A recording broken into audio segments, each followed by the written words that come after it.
From the Edge of the Web studios, here's what we're looking at this week.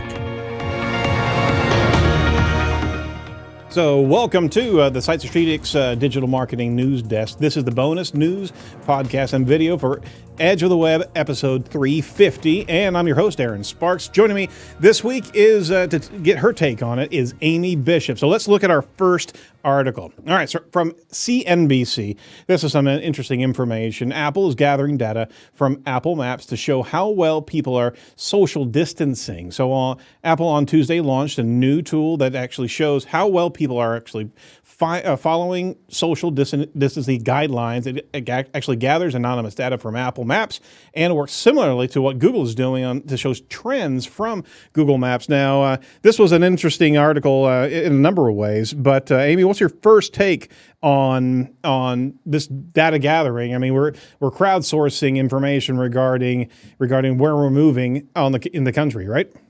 Yeah, and so in the article, it mentioned that it wasn't tying it to any kind of mobile IDs or anything like that. Mm-hmm. So privacy is intact. As long as we all, are comfortable with believing that and buying into that. I don't know how I feel about it, but I think that the data is really interesting. And it's actually really encouraging when you take into account that there are essential workers they still have to be moving. Sure.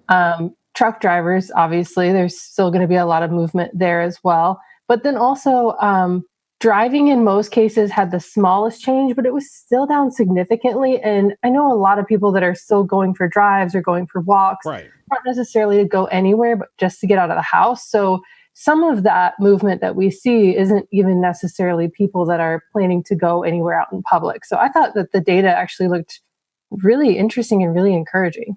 It was encouraging, and they're looking at walking, especially on very close quartered cities like New York. They're looking at walking traffic. They're looking at different transit directions and things like that are being asked of the application. So there's some good information there. Have you had a chance to actually look at the map of that same type of traffic regarding everybody who's coming back from spring break? There was actually a heat map out there showing everybody coming back from Florida and dispersing. Did you see that? Yeah, I did. And that one, less encouraging. Great. I did. That one was, I don't want to use the word alarming. That's probably extreme. But when you think about just all of these people that have been congregating and then going back to all four corners of the U.S., it's like, oh man, this is exactly how it spreads. Exactly, it literally was. I mean, that's the disbursement rate right there. So in the article, they say the data sets are then compared to reflect the change in volume of people driving, walking, and taking public transit around the world. Apple actually said in a release that availability is for a particular city, country, or region is actually subject to a number of factors, including minimum thresholds of direction requests per day. So it's not just a single direction. It's they've got some governors that they're not looking at singles or a couple of different. They've got some sort of user patterning that they're trying to actually identify with. Now, at the risk of sounding a little bit bullish, are we hypersensitive now to all of this? Are we using our data because we can? And really, should we be using that? Is it giving us even more hypersensitivity to everything? I think in some ways that it is, because when you initially look at the trends, I have to say, when I initially looked at them, I still felt really positively about it. Mm-hmm. There are some major decreases, and we all have to know that those numbers are never going to go all the way down to negative 100%. Right. That just can't stop. No. But I do think that your initial reaction, or maybe just mine, when I look at those numbers, is assuming that all of those people are people that are just out moving because they feel like it. Yeah. And then you have to kind of ground that in reality, where there's a certain population that still has to be out and about. And it's not necessarily bad for a little bit of, going out still, like going to the grocery store and things like that you need to do, or just getting out of your house and taking a walk and things like that. So I think we have to be a little bit careful about looking at those numbers. Excuse me. We have to be a little bit careful about looking at those numbers and jumping immediately into conclusions, or looking at those numbers and like, it's probably not something that you should look at every day to try to follow exactly what that trend is. Absolutely. Because I think I know at least myself, maybe others, for a while we're looking at, daily numbers of how many people, how many confirmed cases are there, and how many confirmed deaths are there, and things like that.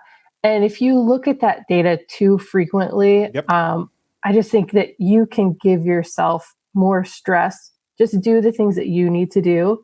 Try to worry about yourself and your little circle. And beyond that, if you try to control what the rest of the world is doing, you could just drive yourself insane. It's kind of like the old WebMD scenario. If you got a pain, you look it up on WebMD, you're literally going to freak yourself out. Everybody has cancer at that point in time. But I mean, if you're analyzing this and if you're watching, if you're preening over it, you really need to unplug. You need to move away from the data. It's great to be able to have that, but I think we have so much immersion that we're really kind of screwing up our mindset. Yes, there's emergency, but at the same time, can't we just kind of hunker down, plow through it, and not overanalyze things? It's useful tools, obviously, and we're in the data age. It's available. It's just is it really good to see that much? All right. What is good is from ARS Technica, article from Kate Cox. Amazon pauses new grocery signups, hires another 75,000 workers as many of the consumers stay home, limiting themselves to online shopping only. Amazon, already the default online everything store for millions, has been reaping the benefits, but even the massive conglomerate cannot keep up with the consumer demand for groceries, home essentials, and everything else. In an attempt to catch up, it's actually going into the hiring space and limiting new customers for the immediate temporary time period, and they're certain turning around and actually hiring 75,000 individuals. So, what do you think about them apples? Get it? Yeah, Produce? I am not surprised at all to see Amazon hiring. I think the article stated that they had opened up their Whole Foods delivery capacity by over 60% Yep. since the beginning of this. And I know a lot of people are avoiding stores if they can, and I definitely don't blame people for that. I think some of that is potentially tied to just what we were just talking about. That's At right. some point, fear has overcome in some cases, but hey, if we can keep people out of the stores, that's even better for social distancing. So I'm all for that. And I know that Instacart, Shipt, and other grocery delivery stores are just going crazy right now too. I am happy to see job creation in any form, Absolutely. especially right now. So I love to see that many new jobs are being created. I do wish that there were some smaller businesses that were cashing in on this trend, and maybe there are that I just don't know about. I love that there are new jobs being created, but I wish that it were not always the big companies that were kind of able to capitalize on those. But hey, in either case right now, it's going to help. So I'm all for it. Absolutely. Well, at least we're responsive and certainly adjusting and adapting. I saw a really cool thing. An email that came through a local Indianapolis HVAC company, and their communication was, during this period of time, we're not bringing our techs to maintenance or any of the low emergency type of things that would be an intrusion into the house. But they pivoted and said, hey, we can actually help deliver your groceries. Can we help you in this particular regard, adjusting it and be able to keep their employees at 40 hours? Can we help you move things around because they got the vans, they have the people? So that was an incredible adaptation to the scenario. It was really cool, actually. That is very cool. And I'm seeing a lot of companies, especially small businesses that are doing well, are ones that are able to pivot and find gaps to fill. So I love hearing stories like that. Yeah, absolutely. Absolutely. Now, on the flip side of that, I was going to say, I don't think this is covered in this Amazon article, but I know that Amazon is slashing their affiliate programs right now. That's right, yeah. Which I was sad to see. The article I read said they would not confirm if it had anything to do with the virus. My guess is they know that everyone has to use them anyway, so we might as well slash the affiliate numbers. It's like, And that was the affiliate percentage commission, if I'm not mistaken. Right, yeah. So if I've got a blog or I've got, a YouTube channel and I'm like, check out this cool microphone, it sounds really good, and then I put a link to it on Amazon, I get a cut not only of that microphone, but anything else you might add to that cart at that time. Right. And that's gone. Different products, different places, but a lot of things 4-5% down to like 1 or 2%. Yeah, that came through, and bad timing. It could have been planned anyway. Sure, could have been something they were going to do anyway, but bad timing in my opinion. Absolutely, since they're exploding like they are. And I think that the way that companies act in this time is really important because people will remember. This has nothing at all to do with digital marketing, but I had heard on a Pandora ad, so I guess it does kind of have to do with digital marketing earlier today, that one of the really big insurance companies that sells car insurance is refunding some percentage of premiums for these last few months because they know people aren't driving as much. Right. So any businesses that can somehow give a break right now, if they're doing well and they can afford to, I think that leaves a lasting impact. Likewise, if people feel like there's a business taking advantage of a situation, they'll remember that too.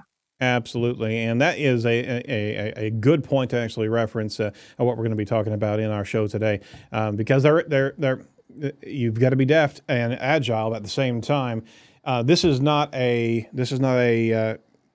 recession. This is a reaction, and it's going to be temporary. And any brand that's actually exploiting the scenario for their own benefit right now, grossly exploiting it. Even worse. I mean, that the branding is going to be terrible. And you're right. We're going to have long-term retention on what you did during that particular crisis.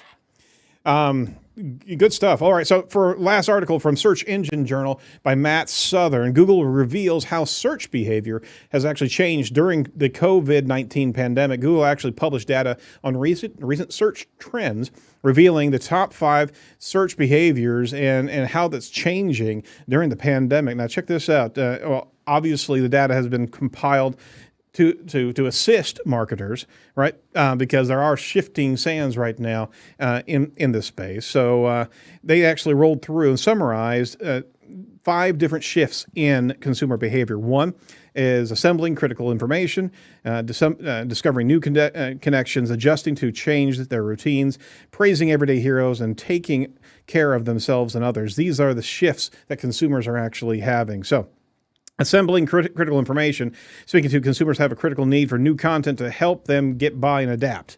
So where, this is much more of a focus on a utilitarian, making sure that you have everything that you need to exist and survive, obviously. Retail is certainly getting a response from that. Can you freeze? I mean, there are certain phrases that were actually of note here. Can you freeze topics, right? Can you freeze different types of food? Can you freeze milk? I learned that we could freeze milk. Who knew? That's what those dimples are for, actually, in the exactly. Mind-blowing. That's what they're there for. I had no idea about that, but I did learn that if you want to freeze milk, you should freeze it in smaller containers. That way it's easier to thaw. That was really interesting. Otherwise, you have a giant milk lick. Yeah.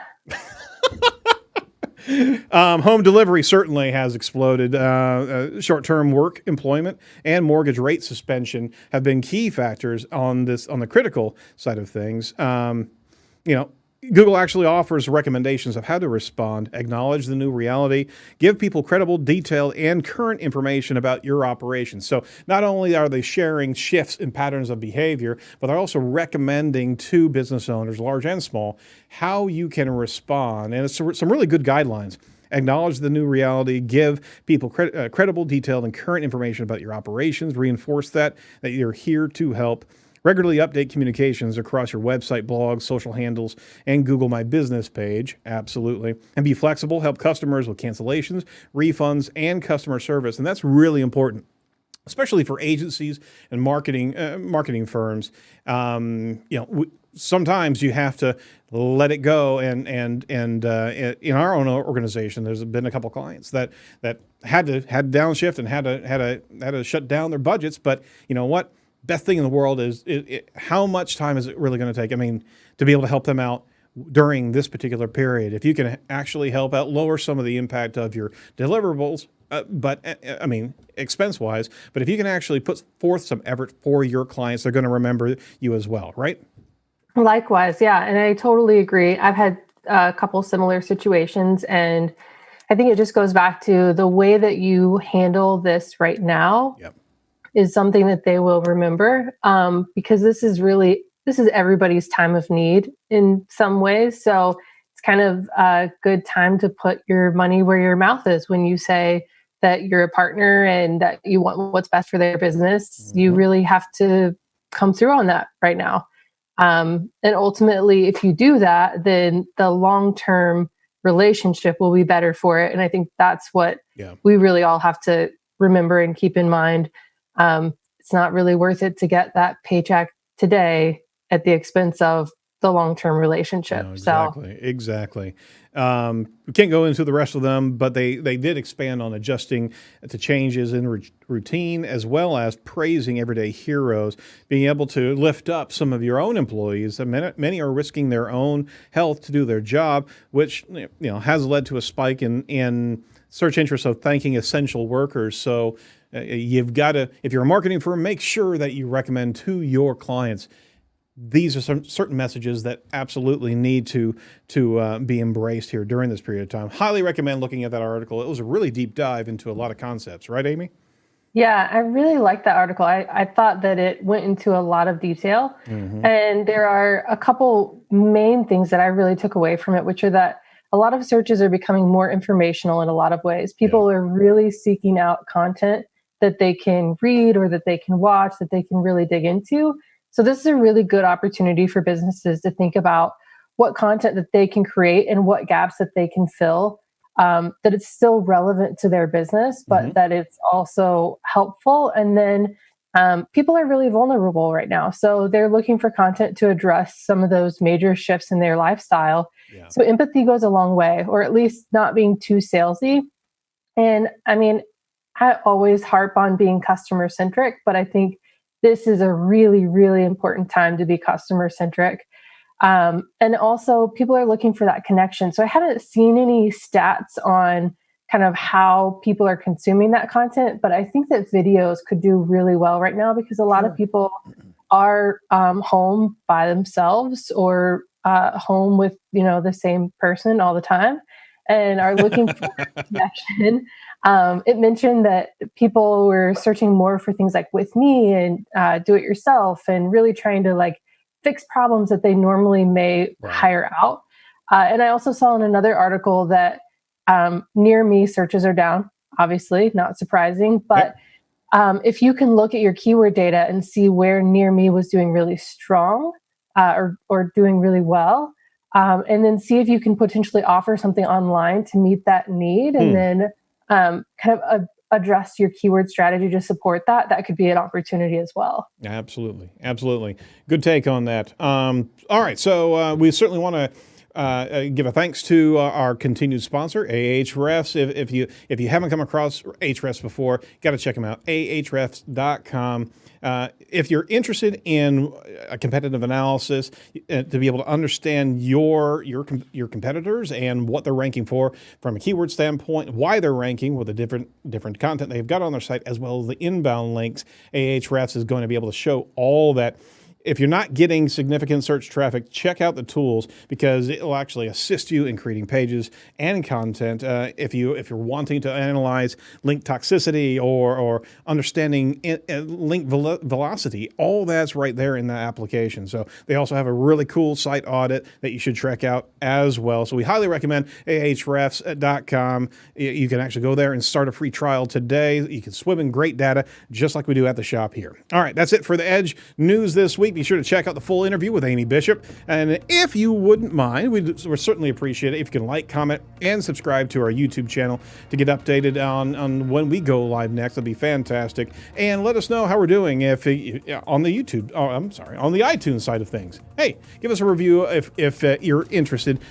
We'd certainly like to hear some feedback of our audience. All right. And last but not least, take our listeners poll over at edgeofthewebradio.com, completely anonymous. Let us know how we're doing and what you want to hear more of from this show. If it's advanced SEO or social media or thought leadership, let us know. And if we don't have a listing there for what you're looking for, let us know in the other field. All right. From all of us over at Edge of the Web, we certainly want to recommend that you stay inside, stay sheltered, and stay safe. We'll talk to you next week. Do not be a piece of cyber driftwood. Bye-bye.